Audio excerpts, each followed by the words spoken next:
ನಮಸ್ಕಾರ, ನಾನು ದಿವ್ಯಶ್ರೀ. ಮುಖ್ಯಮಂತ್ರಿ ಸಿದ್ದರಾಮಯ್ಯ ಜನವರಿ 6ರಂದು ದೇವರಾಜ ಅರಸು ಅವರ ದಾಖಲೆಯನ್ನ ಸರಿಗಟ್ಟಲಿದ್ದು ಅತಿ ಹೆಚ್ಚು ಅವಧಿಗೆ ರಾಜ್ಯದ ಚುಕ್ಕಾಣಿ ಹಿಡಿದ ಇತಿಹಾಸವನ್ನ ಸೃಷ್ಟಿಸಲಿದ್ದಾರೆ. ಅರಸು ಅವರು 2792 ದಿನಗಳ ಕಾಲ ಅಧಿಕಾರದಲ್ಲಿದ್ದರು. ಸಿದ್ದರಾಮಯ್ಯ ತಮ್ಮ 2ನೇ ಅವಧಿಯಲ್ಲಿ ಈ ದಾಖಲೆ ಮುರಿಯಲಿದ್ದಾರೆ. ಮುಖ್ಯಮಂತ್ರಿ ಸಿದ್ದರಾಮಯ್ಯ ಅವರು ಇದೇ ತಿಂಗಳ 6ರಂದು ದೇವರಾಜ ಅರಸು ಅವರ ದಾಖಲೆಯನ್ನ ಸರಿಗಟ್ಟಲಿದ್ದು ಅತಿ ಹೆಚ್ಚು ಅವಧಿಗೆ ರಾಜ್ಯದ ಚುಕ್ಕಾಣಿ ಹಿಡಿದ ಇತಿಹಾಸವನ್ನ ಸೃಷ್ಟಿ ಮಾಡೋದ್ರಲ್ಲಿದ್ದಾರೆ.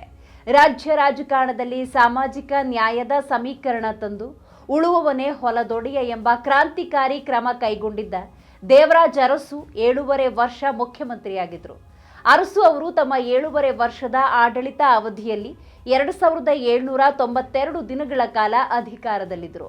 ಹೌದು, 7 ವರ್ಷ 239 ದಿನಗಳ ಕಾಲ ದೇವರಾಜ ಅರಸು ಕರ್ನಾಟಕದ ಸಿಎಂ ಆಗಿದ್ದರು. ಸಿದ್ದರಾಮಯ್ಯ ಕೂಡ 7 ವರ್ಷ 239 ದಿನ ಪೂರೈಸಿದ್ದಾರೆ. 3ನೇ ಸ್ಥಾನದಲ್ಲಿ ಎಸ್ ನಿಜಲಿಂಗಪ್ಪ ಅವರಿದ್ದು 7 ವರ್ಷ 175 ದಿನಗಳ ಕಾಲ ಮುಖ್ಯಮಂತ್ರಿಗಳಾಗಿ ಸೇವೆ ಸಲ್ಲಿಸಿದ್ದಾರೆ. ಬಳಿಕ 4ನೇ ಸ್ಥಾನದಲ್ಲಿ ರಾಮಕೃಷ್ಣ ಹೆಗಡೆ 5 ವರ್ಷ 216 ದಿನ, 5 ವರ್ಷ 82 ದಿನ ಸಿಎಂ ಆಗಿದ್ದ ಬಿಎಸ್ ಯಡಿಯೂರಪ್ಪ 5ನೇ ಸ್ಥಾನವನ್ನು ಪಡೆದುಕೊಂಡಿದ್ದಾರೆ.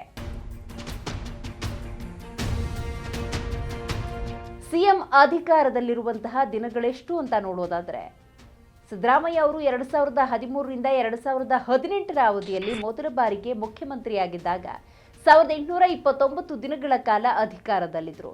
ಈಗ 2ನೇ ಅವಧಿಗೆ ಆಡಳಿತದ ಸೂತ್ರ ಹಿಡಿದಿರುವ ಸಿದ್ದರಾಮಯ್ಯ ಜನವರಿ 6ರಂದು ದೇವರಾಜ ಅರಸು ಅವರ ದಾಖಲೆಯನ್ನ ಸರಿಗಟ್ಟಲಿದ್ದಾರೆ.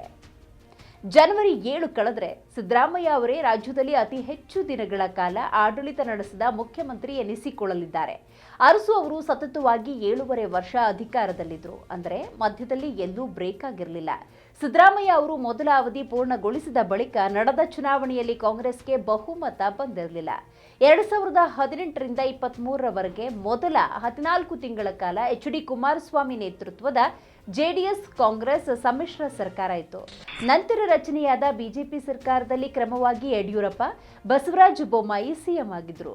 2023ರ ವಿಧಾನಸಭಾ ಚುನಾವಣೆಯಲ್ಲಿ ಸಿದ್ದರಾಮಯ್ಯ ನೇತೃತ್ವದಲ್ಲಿ ಕಾಂಗ್ರೆಸ್ಗೆ ಪುನಃ ಜನಾದೇಶ ಸಿಕ್ಕಿ 2ನೇ ಬಾರಿಗೆ ಸಿಎಂ ಆಗಿದ್ದಾರೆ. ಬಜೆಟ್ನಲ್ಲೂ ಸಿದ್ದರಾಮಯ್ಯ ರೆಕಾರ್ಡ್. ಈಗಾಗಲೇ 16 ಬಜೆಟ್ ಅನ್ನು ಮಂಡಿಸಿ ರಾಜ್ಯಕ್ಕೆ ಅತಿ ಹೆಚ್ಚು ಮುಂಗಡ ಪತ್ರ ಕೊಟ್ಟ ದಾಖಲೆಯನ್ನ ಸಿದ್ದರಾಮಯ್ಯ ಹೊಂದಿದ್ದಾರೆ. 2026-27ರ ತಮ್ಮ 17ನೇ ಬಜೆಟ್ಗೆ ಸಿದ್ಧತೆಯನ್ನ ಪ್ರಾರಂಭಿಸಿದ್ದಾರೆ. 2023ರಲ್ಲಿ ಅಧಿಕಾರದ ಚುಕ್ಕಾಣಿ ಹಿಡಿದಾಗ ಮುಖ್ಯಮಂತ್ರಿ ಸಿದ್ದರಾಮಯ್ಯ ನೇತೃತ್ವದಲ್ಲಿ ಪಂಚ ಗ್ಯಾರಂಟಿ ಯೋಜನೆಗಳು ಜಾರಿಗೆ ಬಂದವು. ಈ ಮೂಲಕ ಸಿದ್ದರಾಮಯ್ಯ ತಮ್ಮದೇ ಆದಂತಹ ಛಾಪು ಮೂಡಿಸಿದ್ದಾರೆ. ಹಾಗಾದ್ರೆ 2023ರಲ್ಲಿ ಅಧಿಕಾರದ ಚುಕ್ಕಾಣಿ ಹಿಡಿದಾಗ ಕರ್ನಾಟಕಕ್ಕೆ ಸಿದ್ದರಾಮಯ್ಯ ಕೊಟ್ಟಂತಹ ಕೊಡುಗೆಗಳೇನು ಅಂತ ನೋಡ್ತಾ ಹೋಗೋದಾದ್ರೆ, ಅನ್ನಭಾಗ್ಯ ಯೋಜನೆ. ಪ್ರತಿ ಕುಟುಂಬದ ಸದಸ್ಯರಿಗೆ ಉಚಿತವಾಗಿ 10 ಕೆಜಿ ಅಕ್ಕಿ ಅಥವಾ ಧಾನ್ಯವನ್ನ ವಿತರಿಸಲಾಗುತ್ತೆ. ಗೃಹ ಜ್ಯೋತಿ ಯೋಜನೆ, ಪ್ರತಿ ಮನೆಗೆ 200 ಯೂನಿಟ್ವರೆಗೆ ಉಚಿತ ವಿದ್ಯುತ್. ಗೃಹಲಕ್ಷ್ಮಿ ಯೋಜನೆ, ಪ್ರತಿ ಮನೆಯ ಯಜಮಾನಿಗೆ ತಿಂಗಳಿಗೆ 2,000 ರೂಪಾಯಿ ನೇರ ನಗದು ವರ್ಗಾವಣೆ. ಶಕ್ತಿ ಯೋಜನೆ, ಮಹಿಳೆಯರಿಗೆ ರಾಜ್ಯ ಸಾರಿಗೆ ಬಸ್ಸುಗಳಲ್ಲಿ ಉಚಿತ ಪ್ರಯಾಣ. ಯುವ ನಿಧಿ ಯೋಜನೆ, ಪದವೀಧರ ನಿರುದ್ಯೋಗಿ ಯುವಕರಿಗೆ ನಿರುದ್ಯೋಗ ಭತ್ಯೆ. ನೋಡಿದ್ರಲ್ಲ, 2023ರಲ್ಲಿ ಮುಖ್ಯಮಂತ್ರಿಯಾಗಿ ಅಧಿಕಾರವನ್ನ ಸ್ವೀಕಾರ ಮಾಡಿದಂತಹ ಸಿದ್ದರಾಮಯ್ಯ ತಮ್ಮ ನೇತೃತ್ವದ ಸರ್ಕಾರದಲ್ಲಿ ಯಾವ ರೀತಿಯ ಯೋಜನೆಗಳನ್ನ ಕರ್ನಾಟಕಕ್ಕೆ ಕೊಟ್ಟಿದ್ದಾರೆ ಅನ್ನೋದನ್ನ ನೋಡಿದ್ರೆ, ಇನ್ನು 2013ರ ಆಡಳಿತದಲ್ಲಿ ಸಿದ್ದರಾಮಯ್ಯ ತಮ್ಮ ಆಡಳಿತದಲ್ಲಿ ಕೊಟ್ಟಂತಹ ಯೋಜನೆಗಳ ವಿವರವನ್ನ ನೋಡೋದಾದ್ರೆ, ಮೊದಲನೇದಾಗಿ ಅನ್ನಭಾಗ್ಯ. ಅಧಿಕಾರ ವಹಿಸಿಕೊಂಡ ದಿನವೇ ಸಿದ್ದರಾಮಯ್ಯ ಘೋಷಿಸಿದ ಯೋಜನೆ ಅನ್ನಭಾಗ್ಯ. ಬಿಪಿಎಲ್ ಕಾರ್ಡ್ ಹೊಂದಿರುವ ಕುಟುಂಬಗಳಿಗೆ ₹1ಗೆ 1 ಕೆಜಿ ಅಕ್ಕಿ ನೀಡೋ ಯೋಜನೆ ಇದಾಗಿತ್ತು. ಮೊಬೈಲ್ ಆಡಳಿತಕ್ಕಾಗಿ ಮೊಬೈಲ್ ಒನ್. ಜಗತ್ತಿನ ಯಾವುದೇ ಮೂಲೆಯಲ್ಲಿ ಕುಳಿತು 4,000 ಸರ್ಕಾರಿ ಹಾಗೂ ಖಾಸಗಿ ಸೇವೆಗಳನ್ನು ಪಡೆಯಬಹುದಾದ ಮೊಬೈಲ್ ಒನ್ ಸೇವೆಯನ್ನ ದೇಶದಲ್ಲೇ ಮೊದಲ ಬಾರಿಗೆ ಆರಂಭಿಸಲಾಗಿತ್ತು. ಆ ಸಂದರ್ಭದಲ್ಲಿ ರಾಷ್ಟ್ರಪತಿ ಪ್ರಣಬ್ ಮುಖರ್ಜಿ ಈ ಸೇವೆಯನ್ನ ಲೋಕಾರ್ಪಣೆ ಮಾಡಿದ್ರು.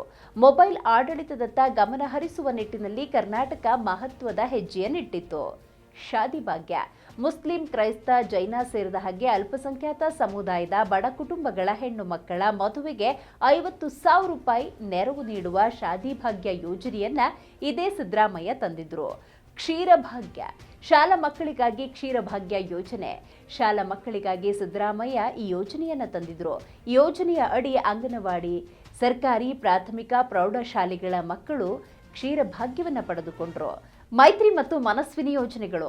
ಅವಿವಾಹಿತ ಹಾಗೂ ವಿಚ್ಛೇದನ ಪಡೆದಿರುವ ಮಹಿಳೆಯರಿಗೆ ಪ್ರತಿ ತಿಂಗಳು 500 ರೂಪಾಯಿ ಮಾಶಾಸನ ನೀಡುವ ಮನಸ್ವಿನಿ ಯೋಜನೆ ಹಾಗೂ ಲೈಂಗಿಕ ಅಲ್ಪಸಂಖ್ಯಾತರಿಗೂ 500 ರೂಪಾಯಿ ಮಾಶಾಸನ ನೀಡುವ ಮೈತ್ರಿ ಯೋಜನೆಯನ್ನ ಸರ್ಕಾರ ಜಾರಿಗೆ ತಂದಿತ್ತು. ನಮ್ಮ ಗ್ರಾಮ ನಮ್ಮ ರಸ್ತೆ. ಗ್ರಾಮೀಣ ಭಾಗದಲ್ಲಿ ನಮ್ಮ ಗ್ರಾಮ ನಮ್ಮ ರಸ್ತೆ ಯೋಜನೆ ಗ್ರಾಮೀಣ ಭಾಗದ ರಸ್ತೆಗಳಿಗೆ ಕಾಯಕಲ್ಪ ನೀಡುವ ಉದ್ದೇಶದಿಂದ ರಾಜ್ಯ ಸರ್ಕಾರ ನಮ್ಮ ಗ್ರಾಮ ನಮ್ಮ ರಸ್ತೆ ಯೋಜನೆಯನ್ನ ಸಿದ್ದರಾಮಯ್ಯ ಕಾಲದಲ್ಲಿ ಜಾರಿಗೊಳಿಸಿತ್ತು. ಬೈಕ್ ಆಂಬ್ಯುಲೆನ್ಸ್, ಪ್ರಥಮ ಚಿಕಿತ್ಸೆ ನೀಡುವುದಕ್ಕೆ ಬೈಕ್ ಸೇವೆ. ಹೌದು, ಸಂಚಾರ ದಟ್ಟಣೆ ಹೆಚ್ಚಿರುವ ಬೆಂಗಳೂರಿನಂತಹ ನಗರಗಳಲ್ಲಿ ಅಪಘಾತ ಸಂಭವಿಸಿದ್ರೆ ತಕ್ಷಣ ಪ್ರಥಮ ಚಿಕಿತ್ಸೆ ನೀಡುವುದಕ್ಕೆ ಸರ್ಕಾರ ಬೈಕ್ ಆಂಬ್ಯುಲೆನ್ಸ್ ಅನ್ನು ಪರಿಚಯಿಸಿತ್ತು. ರೈತ ಸೂರ್ಯ ಯೋಜನೆ. ರೈತರು ಸೋಲಾರ್ ವಿದ್ಯುತ್ ಉತ್ಪಾದನೆ ಮಾಡಿ ಅದನ್ನ ಸರ್ಕಾರಕ್ಕೆ ಮಾರಾಟ ಮಾಡುವ ಸೂರ್ಯ ರೈತ ಯೋಜನೆಯನ್ನ ಸರ್ಕಾರ ಜಾರಿಗೆ ತಂದಿತ್ತು. ರಾಜ್ಯದಲ್ಲಿ ಸೌರಶಕ್ತಿ ಬಳಕೆಯನ್ನ ಪ್ರೋತ್ಸಾಹಿಸುವ ಉದ್ದೇಶದಿಂದ ಸರ್ಕಾರ ಇದನ್ನ ಜಾರಿಗೊಳಿಸಿತು. ಕೃಷಿ ಭಾಗ್ಯ ಯೋಜನೆ. ಮಳೆಯಾಶ್ರಿತ ಪ್ರದೇಶದ ರೈತರ ಜೀವನೋಪಾಯ ಉತ್ತಮಪಡಿಸುವುದಕ್ಕೆ ಕೃಷಿ ಭಾಗ್ಯ ಯೋಜನೆಯನ್ನ ಜಾರಿಗೆ ತರಲಾಗಿತ್ತು.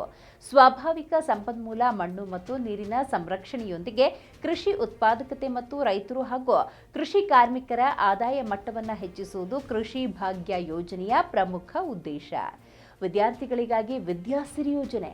ಸರ್ಕಾರಿ ವಿದ್ಯಾರ್ಥಿ ನಿಲಯಗಳಲ್ಲಿ ಪ್ರವೇಶ ದೊರೆಯದ ವಿದ್ಯಾರ್ಥಿಗಳಿಗೆ ಊಟ ಮತ್ತು ವಸತಿಗಾಗಿ ವಾರ್ಷಿಕ 15,000 ರೂಪಾಯಿ ನೆರವು ನೀಡುವುದು ವಿದ್ಯಾಸಿರಿ ಯೋಜನೆಯ ಉದ್ದೇಶವಾಗಿತ್ತು. ಆದರೆ 2023ರ ಕರ್ನಾಟಕ ಕಾಂಗ್ರೆಸ್ ಗ್ಯಾರಂಟಿ ಯೋಜನೆಗಳನ್ನು ಜಾರಿಗೊಳಿಸಿದೆ. ಗ್ಯಾರಂಟಿ ಯೋಜನೆಗಳ ನಿರ್ವಹಣೆಗೆ 50,000 ಕೋಟಿಗೂ ಹೆಚ್ಚು ಹಣವನ್ನು ವಿನಿಯೋಗಿಸ್ತಾ ಇರುವ ಈ ಸಂದರ್ಭದಲ್ಲಿ 2013ರಲ್ಲಿ ತಂದಂತಹ ಕೆಲ ಯೋಜನೆಗಳು ಕಾರ್ಯನಿರ್ವಹಿಸ್ತಾ ಇಲ್ಲ ಅನ್ನುವಂತಹ ಗಂಭೀರ ಆರೋಪ ಕೇಳಿ ಬಂದಿದೆ. ಒಟ್ಟಾರೆ ತಮ್ಮ ಆಡಳಿತ ಮತ್ತು ಯೋಜನೆಯ ಮೂಲಕ ಸಿಎಂ ಸಿದ್ದರಾಮಯ್ಯನವರು ಮನೆ ಮಾತಾಗಿದ್ದಾರೆ. ದೀರ್ಘಾವಧಿ ಸಿಎಂ ಆಗಿ ದಾಖಲೆ ಬರೆದ ಸಿದ್ದರಾಮಯ್ಯ ಎಂದು ಹಲವರು ಶುಭಾಶಯ ಕೋರಿದ್ದಾರೆ.